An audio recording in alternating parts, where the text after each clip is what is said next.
Ya, bisa ditampilkan PowerPoint-nya. Ya, hari ini saya berbagi tentang sesuatu hal tentang mengerjakan keselamatan. Judul atasnya sepertinya mengintimidasi, walk out gitu ya. Apalagi beberapa dari teman-teman yang tahu saya orangnya suka walk out gitu ya. Nah, walk out salvation.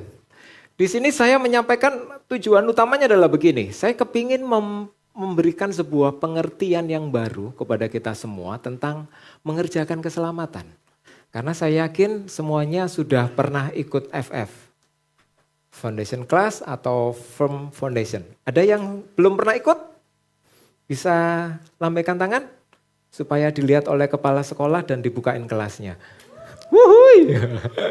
Ya, itu kepala sekolahnya ada di situ. Ya, jadi kenapa kok ini penting? Karena seharusnya kita memandang mengerjakan keselamatan itu sebagai sebuah dari pendekatan yang holistik, menyeluruh. Sehingga akhirnya apa? Kita dengan sangat mudah kita bisa mempunyai kehidupan yang meninggikan Yesus. Endingnya di situ.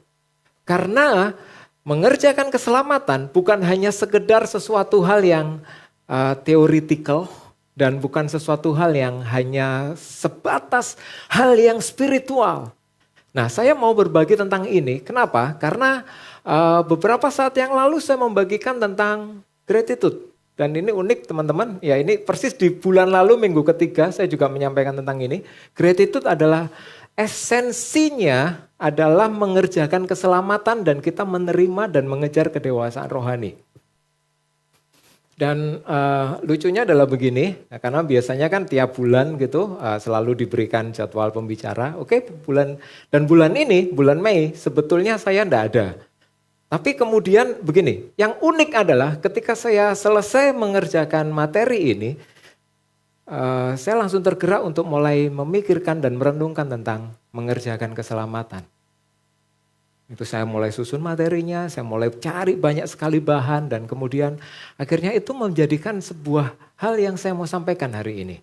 Bahwa sebenarnya ketika kita mengerjakan keselamatan itu adalah bentuk ucapan syukur kita bahwa kita telah ditebus oleh Tuhan.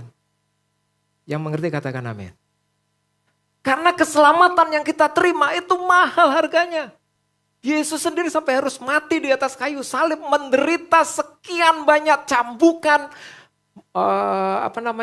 bermahkota duri yang durinya itu katanya segini-segini gitu ya. Dan itu semuanya harus Yesus terima supaya Anda dan saya menerima keselamatan. Coba lihat kanan kiri bilang, engkau sudah diselamatkan oleh Tuhan. Nah, ekspresinya gimana? Kalau kita ngomong Tuhan aku bersyukur, engkau telah selamatkan aku. Ekspresinya saya temukan bahwa ketika kita dengan serius mengerjakan keselamatan, itu merupakan ekspresi yang paling esensi dari ucapan syukur kita. Kalau Tuhan sudah menyelamatkan saya dan Anda semua. Amin. Saya ajak kita mulai lihat.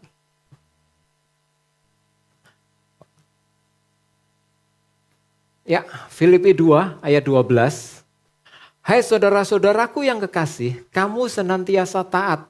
Karena itu tetaplah kerjakan keselamatanmu dengan takut dan gentar. Bukan saja seperti waktu aku hadir, tetapi terlebih pula sekarang waktu aku tidak hadir. Ini adalah surat dari Paulus kepada jemaat di Filipi menegaskan, mengingatkan untuk mereka tetap mengerjakan keselamatan dengan apa? Takut dan gentar. Bukan dengan rasa ketakutan dan rasa kegentaran, tetapi takut dan gentar. Artinya begini, mereka diminta untuk terus terfokus. Apa ya? Apalagi ya yang aku harus kerjakan? Keselamatan seperti apa lagi? Proses keselamatan itu membuat saya serupa dengan Yesus. Bagian mana lagi yang saya perlu olah? Saya perlu, dan dia perlu perhatikan secara sungguh-sungguh.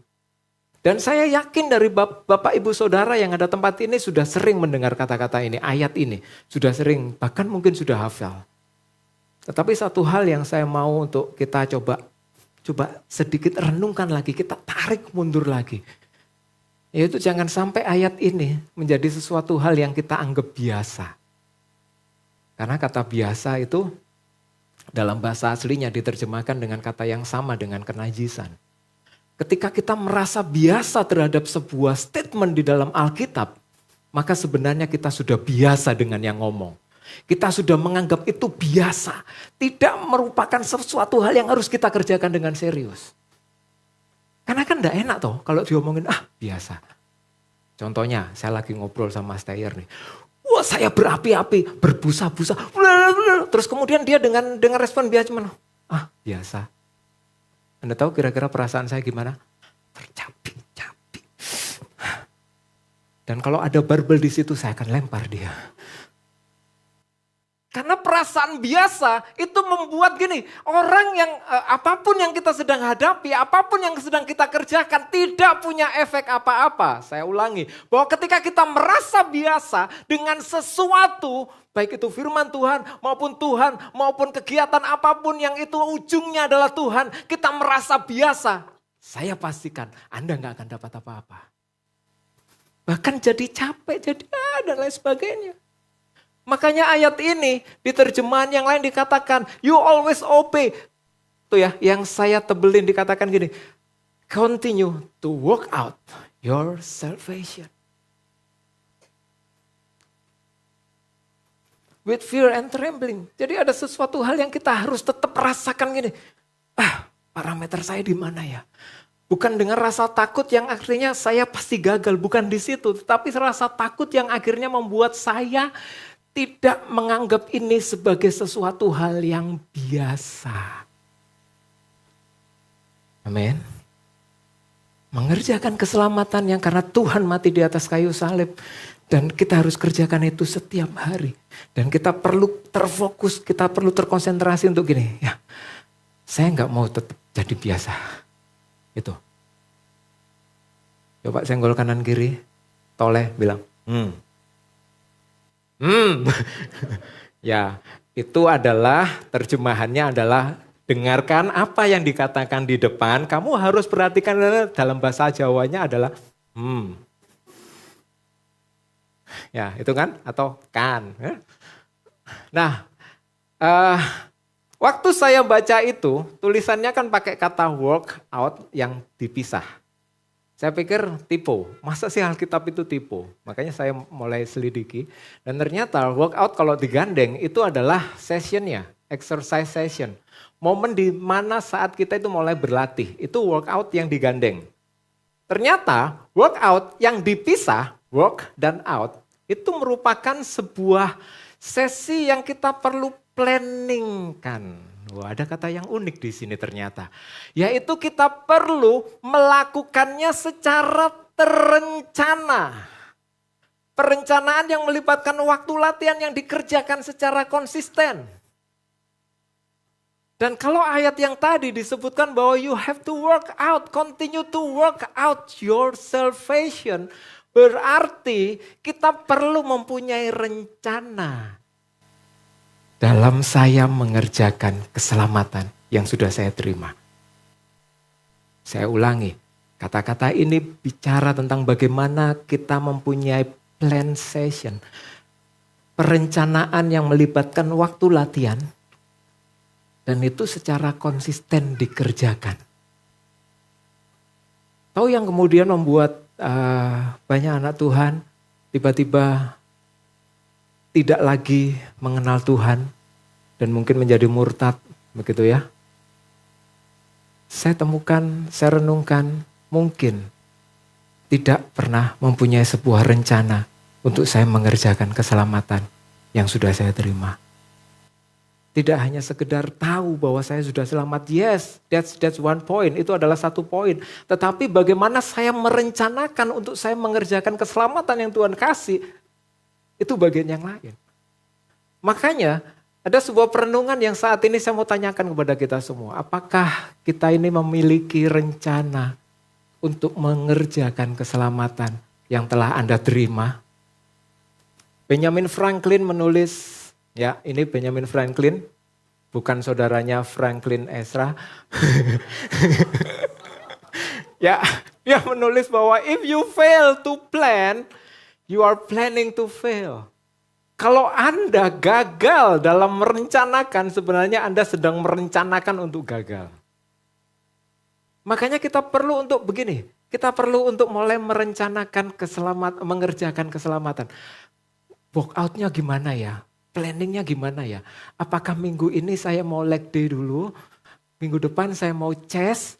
Minggu depannya bagian yang mana lagi? Kita perlu untuk bekerja seperti itu. Kita perlu untuk berpikir seperti itu. Makanya mungkin kenapa sih kita perlu mengerjakan keselamatan? Karena begini, coba saya mau tanya dulu sama teman-teman.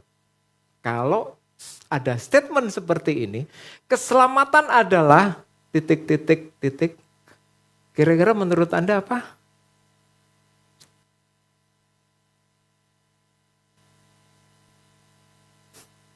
Keselamatan adalah give. Ya. Keselamatan adalah, saya yakin Anda mungkin punya banyak sekali kriteria mungkin, parameter mungkin dan lain sebagainya. Tapi yang saya mau saat ini bagikan kepada saudara dan mungkin kalau ingin tahu lebih detail silakan join di kelas foundation class dan juga Bible study, hubungi misteri di nomor di bawah ini. Pengumuman. Nah, saya menemukan sebuah ayat di Yohanes pasal 5 ayat 24. Aku berkata kepadamu sesungguhnya barang siapa mendengarkan perkataanku dan percaya kepada dia yang mengutus aku, ia memiliki hidup yang kekal.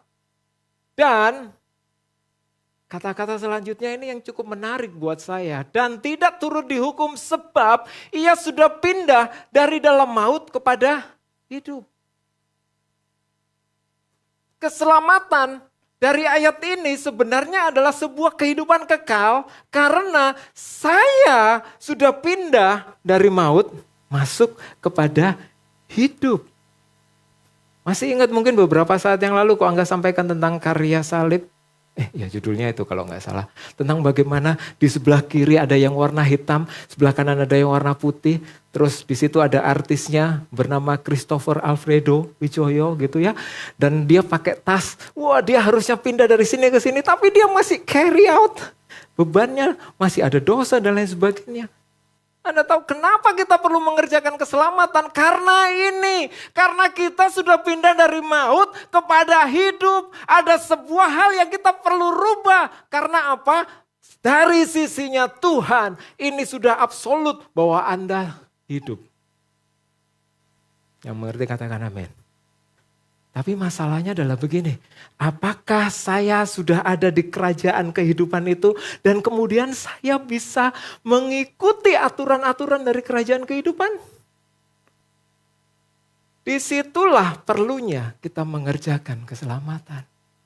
Karena ada banyak aturan yang kita perlu sesuaikan, ada banyak gaya hidup yang kita perlu adjust. Saya ingat ketika sekitar 12 tahun yang lalu saya pindah rumah. Itu adjustment untuk kami pindah rumah. Kami butuh waktu hampir setahun. Pertama kali karena kami tahu mau pindah rumah, kami harus adjust dulu sekolahnya anak saya. Harus didaftarin dulu.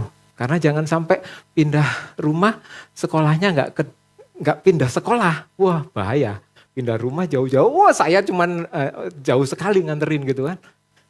Itu planningnya 1 tahun untuk saya adjust sampai masuk rumah. Begitu masuk rumah pun di situ nggak diem nggak, ya udah biarin. Tapi ada terus adjustment yang terjadi.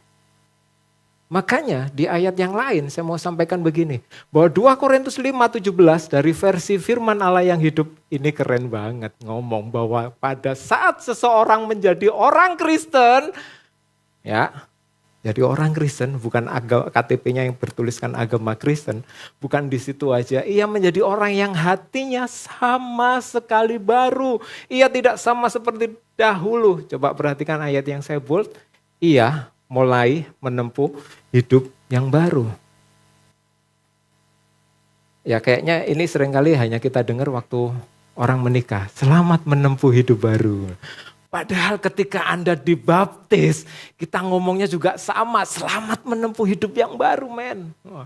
Lulus FC juga sama diucapin selamat. Selamat menempuh hidup baru. Karena apa? Anda memahami sekarang dasar-dasar kekristenan yang Anda harus kerjakan selama kehidupan Anda. Iya, mulai menempuh hidup yang baru. Ada sebuah progres. Amin. Makanya begini, ketika hidup yang baru dikatakan hatinya sama sekali baru. Itu sudah, boleh dikatakan begini, sudah benar-benar pertukaran. Kita di exchange.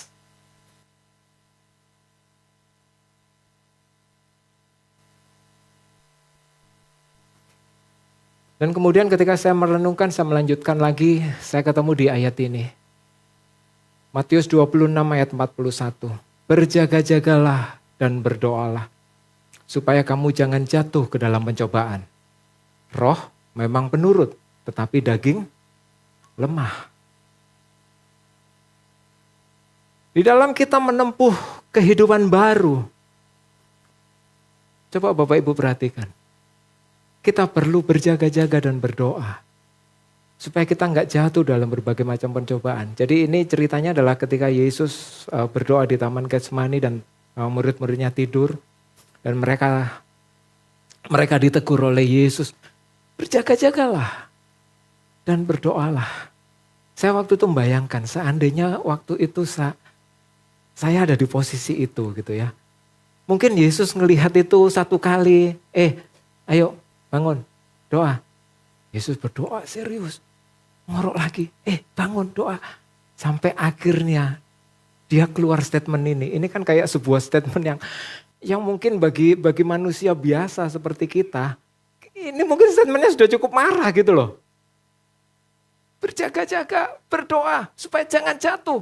Karena roh penurut, roh kita penurut tapi daging lemah. Ketika keselamatan terjadi, hati yang baru, roh yang baru, itu sudah ada dalam kita, sudah dipastikan bahwa roh kita sudah selamat. That's it, selesai. Tapi permasalahannya kita masih punya daging. Daging adalah jiwa dan yang kelihatan ini, tubuh. Makanya kita perlu dalam mengerjakan keselamatan nih, keep awake, tetap bangun. Kita perlu give straight attention, kita perlu memperhatikan dengan serius. Dan hati-hati dan selalu aktif. Makanya ada satu hal yang cukup unik ketika kita ngomong bahwa saya sudah diselamatkan oleh Tuhan. Dan kita menjadi orang yang dalam tanda kutip pasif. Pasif dalam arti ya tidak apa-apa lah, saya gini aja cukup. Berarti dalam satu sisi ada bagian yang Tuhan mau kerjakan bersama-sama dengan kita. Yang kita sudah ngomong bahwa saya nggak mau ikut bagian di situ. Makanya kita perlu untuk keep awake. Senggol kanan kiri, bangun bangun. Ini jam berat, karena apalagi yang puasa, biasanya ini sudah waktunya craving gitu. Masih berpuasa gitu ya. Nah, makanya gini, ada sebuah, kalau saya boleh ngomong sih bukan dikotomi, tapi Tuhan sendiri menyebutkan bahwa roh itu penurut tetapi daging lemah. Masalahnya adalah begini, apakah kita punya rencana khusus untuk kita buat daging kita ngikuti roh terus? Saya ulangi, ini sangat jelas dikatakan bahwa roh itu penurut, kita semua punya roh.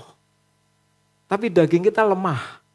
Nah karena daging lemah, apakah kita punya planning untuk membuat daging kita jadi kuat? Bukan berarti planning itu planning jadi kuatnya dagingnya bukan karena terus kemudian harus ke gym seperti itu, bukan. Tapi ini nanti yang saya akan bagikan kepada Bapak Ibu Saudara. Masih ingat ya ini ya, bahwa ini adalah bagian dari diri kita. Kita ada roh, jiwa dan tubuh yang bahasa Thailandnya adalah lengkap gitu kan. Roh, jiwa dan tubuh kita semua ada gitu kan. Ya tadi sudah diomongin, hari ini ngomong bahasa apa lagi? Wah sudah deh. Nah roh, jiwa dan tubuh kita ini semuanya ada. Anda tahu yang ada di dalam roh apa? Iman, boleh. Nah berdasarkan Bible study, makanya ayo ikutan Bible study supaya tahu gitu kan. tak promosiin. Siap. Mantap.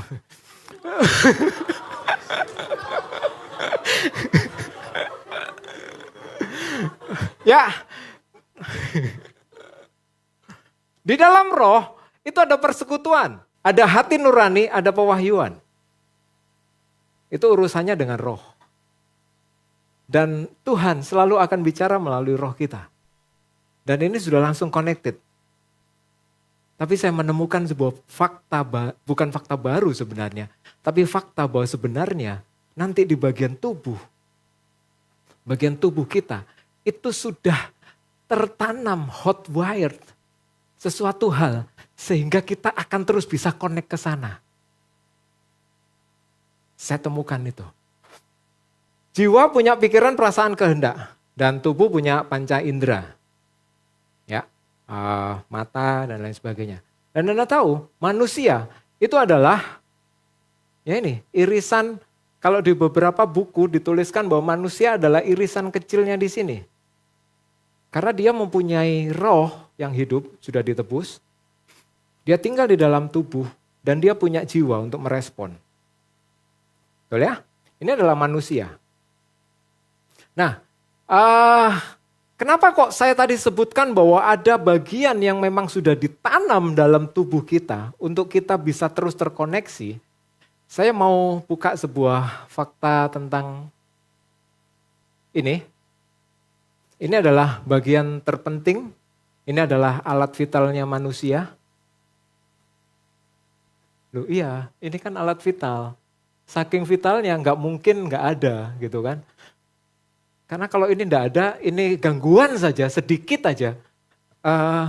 Bagian membrannya itu demam saja, Anda sudah nggak bisa ngapa-ngapain gitu ya.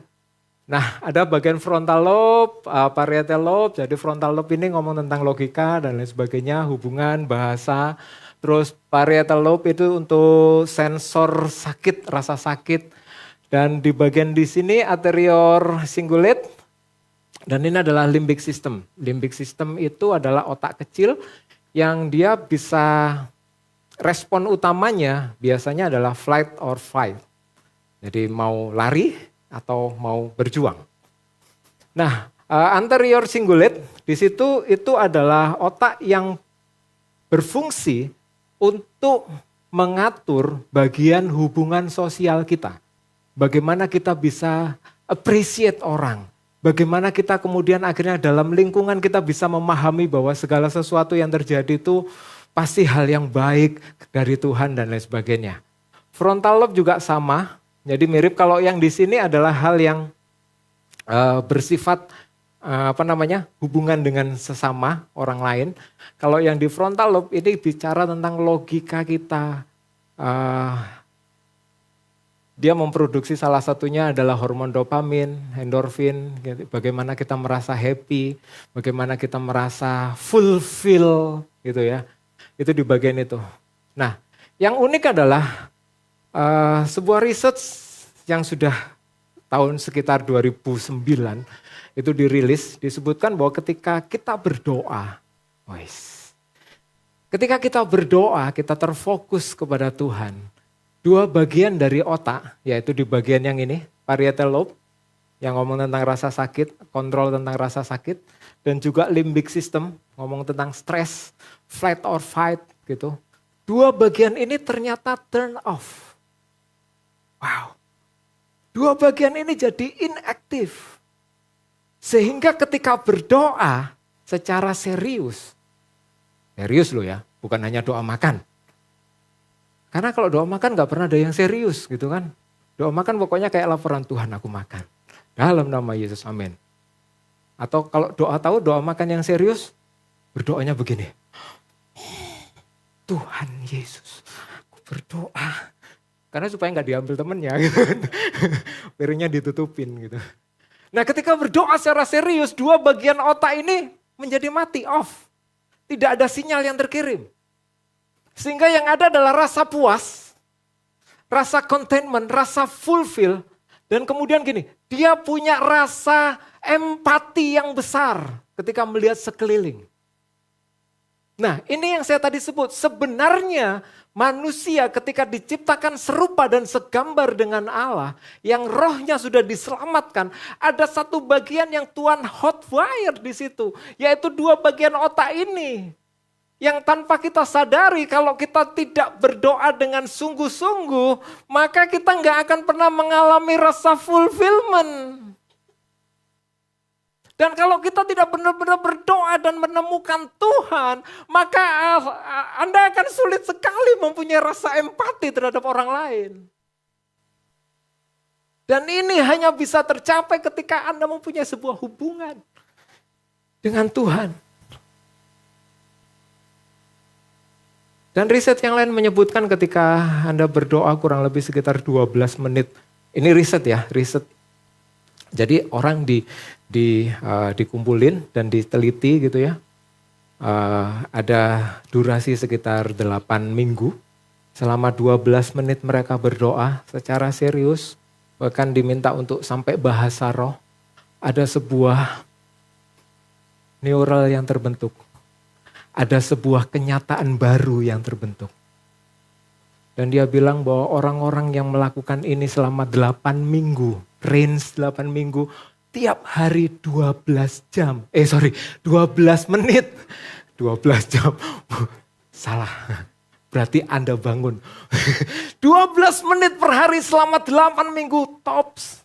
Dan diteliti ada banyak sekali area neuron. Jadi otak ini berhubungan satu sama lain, hubungan informasinya pakai namanya neuro. Jadi ini ada sinyal listriknya gitu ya, namanya neuron. Nah, ada beberapa bagian neuron yang terbentuk hotwire secara, dan itu menjadikan sebuah kenyataan baru.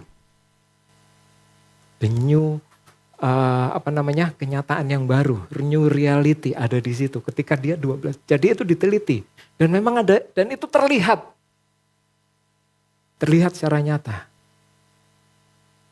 Dan di buku Change Your Brain, Change Your Life dari Daniel G. Amen juga menyebutkan hal yang sama.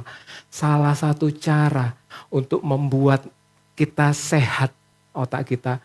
Oh ya, satu lagi tadi saya lupa. Bagian frontal ini kalau tidak digunakan, tidak aktif terus, maka secara usia bagian ini akan mengalami penurunan secara volume, akan shrink, dan itu menyebabkan penyakit, salah satunya adalah Alzheimer, demensia, lupa ingatan, pikun ya. Ketika ini tidak banyak digunakan di area ini, frontal lobe. Jadi itu akan shrink. Dan Daniel G. Amen menuliskan bahwa salah satu cara untuk membuat your brain is healthy, how to make your brain healthy adalah meditation. Dan dia bilang juga salah satu keuntungan orang Kristen adalah ketika berdoa mereka tidak harus memorizing something. Keuntungan kita ketika kita berdoa kita seperti ngobrol, betul ya? Itu keuntungan. Karena apa? Ini aktif semua. It's not memorizing. Dan dibilang ketika ada bahasa roh, ini juga akan menjadi sangat aktif. That's why mengerjakan keselamatan, hal yang paling sederhana adalah bagaimana Anda mempunyai kebiasaan untuk Anda membangun habitual, kebiasaan terus terkoneksi dengan Tuhan. Tapi tidak cukup di situ. Saya tawarkan sebuah prinsip yang saya sebut sebagai threefold discipline. Bagaimana kita perlu cara spiritually disiplin. Itu tadi yang saya sampaikan adalah spiritual disiplin, physically dan mindfulness disiplin. Dan Anda tahu sebenarnya yang paling sederhana adalah begini. Ketika Anda mau berdoa secara serius, kayaknya kok gak ada hubungannya dengan tubuh ya? Oh ada. Coba ketika Anda berdoa dan kemudian posisi tubuh Anda tidak siap. Maksudnya tidak siap itu Anda selendean gitu ya. Oh, Tuhan Yesus. It's not serious. Tapi coba ketika Anda benar-benar mengatur. Dan ini adalah kelemahan kita dibanding dengan saudara sepupu kita. mereka mengatur pola tubuh mereka ketika mereka berdoa. Dan pengaturan pola tubuh itu menyebabkan gini, mereka bisa benar-benar dalam tanda kutip ya, kalau tadi saya bilang, mereka bisa doa secara serius atau tidak. Walaupun kelemahannya adalah doa mereka adalah memorizing, menghafalkan banyak hal. Jadi ketika menghafalkan bagian yang tadi itu ya, yang warna kuning, itu bagian untuk sakit, itu tetap aktif. Karena apa? Harus hafal, gak hafal nanti dimarahi gitu kan. Jadi masih tetap stres, doa tetap stres gitu kan. Tapi kalau kita enggak, dengan tubuh yang tepat, kita bisa berdoa secara tepat. Makanya salah satu yang harusnya kita masukkan dalam planning kita, yang kita rencanakan untuk kita mengerjakan keselamatan, adalah dalam waktu 1 minggu ini. Kita ada dalam masa ibadah pencurahan Roh Kudus. Ayo kita mau set tubuh kita arahkan ke sana, jiwa kita fokuskan ke situ. Dan waktu di sini kita berdoa bersama-sama, kita benar-benar mencari wajah Tuhan. Makanya secara cepat saja, kayaknya ini tadi 30 menit ya, bukan 35 ya. Ya, itu saya tuliskan di sini.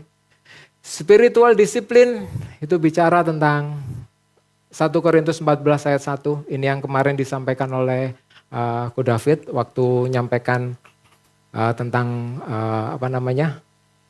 waktu khotbah di ibadah PRK. Bagaimana kita mengejar kasih dan usahakan dirimu memperoleh karunia-karunia roh, terutama karunia untuk bernubuat. Yuk masukkan ini di planningmu yuk. Yang merasakan bahwa Anda belum beriman penuh, bahwa Anda terima karunia baptisan Roh Kudus. Masukkan ini sebagai sebuah planning. Aku harus terima. Yang kemudian Anda masih merasa gini, ya kayaknya aku kalau berdoa itu tidak pernah bisa connect dengan Tuhan. Masukkan di planning bahwa dalam waktu 1 minggu ini aku harus ngalamin Tuhan. Dan benar-benar aku ngerasa puas karena ketemu Tuhan. Mindfulness bicara tentang set your mind and keep focus habitually on things above. Kita perlu membangun, merencanakan pola pikir kita yang selalu terfokus kepada kekekalan.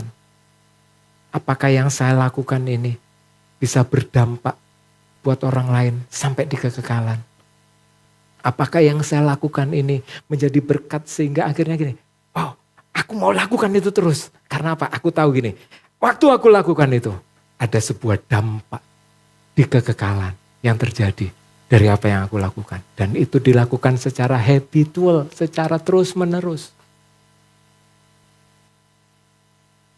Dan physical discipline my body and make it slave so that after I preach to other, I myself not somehow be disqualified.